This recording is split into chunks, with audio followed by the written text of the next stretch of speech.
अमरावती शहरातील श्री क्षेत्र गजानन धाम साईनगर येथे संत गजानन महाराजांच्या प्रगट दिनानिमित्त आज भक्तिमय वातावरणात विविध धार्मिक कार्यक्रमांचे आयोजन करण्यात आले होते. या पावन प्रसंगी मंदिर परिसरात भाविक भक्तांची मोठ्या प्रमाणात गर्दी पाहायला मिळाली. यावेळी गजानन महाराजांच्या मूर्तीवर आकर्षक फुलांची सजावट करण्यात आली होती.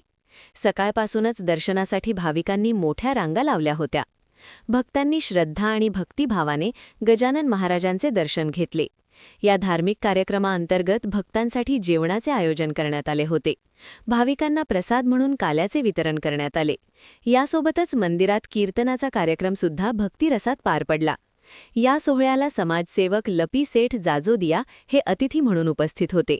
त्यांचे आयोजकांच्या वतीने स्वागत करण्यात आले. तसेच नवनिर्मित नगरसेवक संजय शिरभाते यांचेही स्वागत यावेळी करण्यात आले. विशेष म्हणजे मंदिराच्या प्रांगणामध्ये छत्रपती शिवाजी महाराजांची भव्य मूर्ती तसेच प्रभू श्रीराम आणि संत माऊली यांच्या नावाने काढलेली सुंदर व भव्य रांगोळी हे या कार्यक्रमाचे प्रमुख आकर्षण ठरले. संपूर्ण परिसर गजानन महाराजांच्या जयघोषाने दुमदुमून गेला होता. भक्ती, सेवा आणि संस्कृतीचे दर्शन घडवणारा हा प्रगट दिन सोहळा भाविकांसाठी अविस्मरणीय ठरला.